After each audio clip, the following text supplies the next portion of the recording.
Okay, so I just wanted to share something. I just found an old journal entry a few entries from 3 years ago, almost exactly. It was April 2022. And I was shook basically by by the difference in tone between like that entry and how I'm feeling now.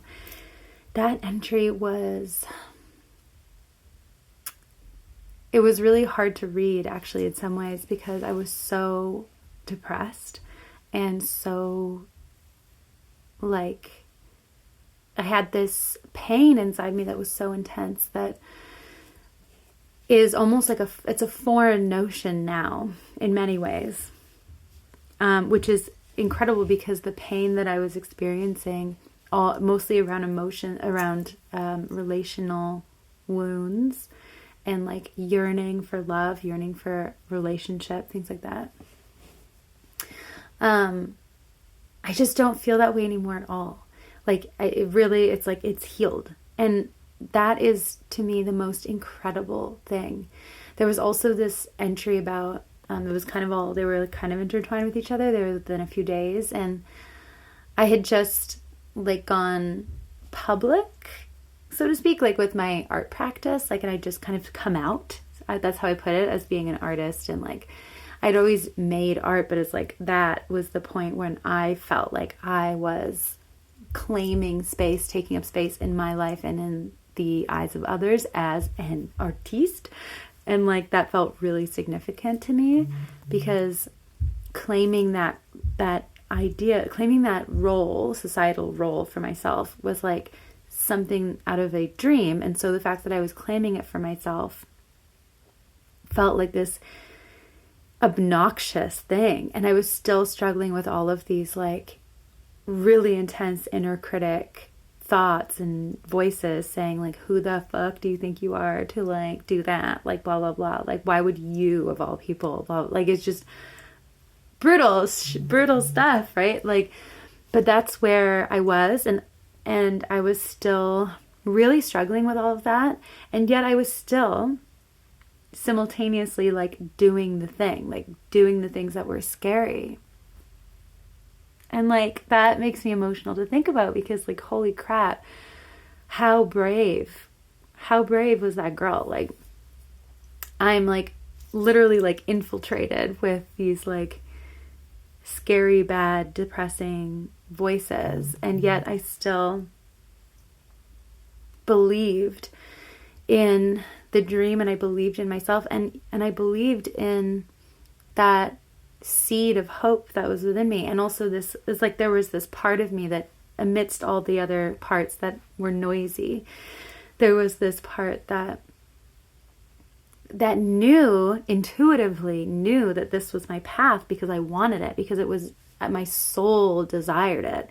Like, it wasn't just like, oh, I kind of want that. It wasn't a materialistic thing. It was this like deep, deep soul urge that if I didn't do it, I would feel agony. And like, that in itself was enough for me to hold on and to not become completely discouraged and to take it slow, but to keep going. And it was like, it was a seed of hope. It was a seed, just a little seed of hope and belief. And that's what I held to and what I kept returning to. That's what I'm trying to say. It's like I kept returning always to that. At the end of every journal entry that was like full of all the purging of these negative thoughts and beliefs, which is, I think, it's a good exercise. I still do that sometimes. But at the end of these like negative purges, I would usually end with like some kind of positivity. And it was genuine. It wasn't like I was trying to cover up the negative stuff. It was that I was, after purging all of that and allowing myself to see the darkness that was inside me, that I was still contending with, I felt like that. It's gonna make me cry. Oh my God. Whew. Once all that darkness was sort of like seen and heard, it was like it could settle, and then the lotus of hope and belief could like be seen, and it would come through. And that is, I'm not even kidding you, that is like how I've got to where I am now, where I can't even imagine feeling that way. Like, I have my own, like, there's new issues, or like there's new layers that have been uncovered that I'm working through, but those ones in particular have been like all but healed and transformed and alchemized into something else. Like, I have been alchemized. And the point of sharing this is like, because I think that we all struggle with these similar things, like with the fear of never finding relationship if we don't have one already, the fear of being alone, like the fear of like, or just like the painfulness of living in the world, like the agony of life. It can just be so much, so overwhelming, especially for our neurodivergent peeps out here. Like, literally just existing is sometimes like actual agony, like on the nervous system and like in the brain and everything. And it's really, really hard. And like the imposter syndrome of like being a creative or having a dream and like just having to battle your inner critic, and as like aside from the actual critics in your life, like there's a lot more even within you. And so we all experience those things, and like,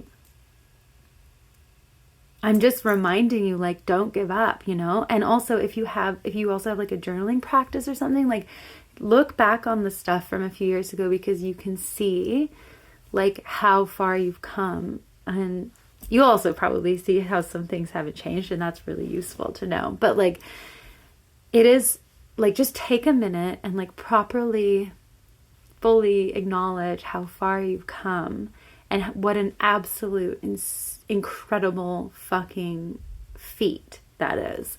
Like, I don't even want to say miracle, because it's not a miracle. It's because you believed, and you put in work, and you put in like one foot after the next, like one step after another, to make things happen, to change, to heal yourself, to become a version of yourself that you wanted to be, because you admired that state of being. And to be able to do that is like, it's actual magic. It's like literally magic. I also want to just remind you, please, dear God, never give up. Like, don't give up on your dreams, even if they feel so weird or so impossible or really far away. Yeah. Because like, one of the things I saw in the journal entry was like, okay, if you can hear that, it's my neighbor. Okay. It's a weird sound, but like, okay, but seriously though, that noise is really silly. Okay, what was I saying? Oh yeah, the journal entry was saying that, oh yeah, I was freaking out about how long it was going to take to find love. And like, to think about that now, I'm like, oh my goodness, like that didn't feel like any time at all. Like everything that happened in the last few years just felt like such a natural progression. It was really hard at points. It was like traumatizing at points, actually, but I was very in the moment. And so kind of, I don't even know when the anxiety about it happening stopped, but it did. And it's because I stayed with myself. I returned back to that point of presence as much as I could. And eventually, like, you know, the ball gets rolling and I'm just in it. I'm just like in life. And like that anxiety about that one thing diminished. So even if it feels like it's really far away, try to just come back to your hope and your belief in yourself and what's in the present moment, because that actually does take you to your destination. Like, there are many destinations on the path, many stopping points, and you will get there and it will be beautiful. Okay, that's my share.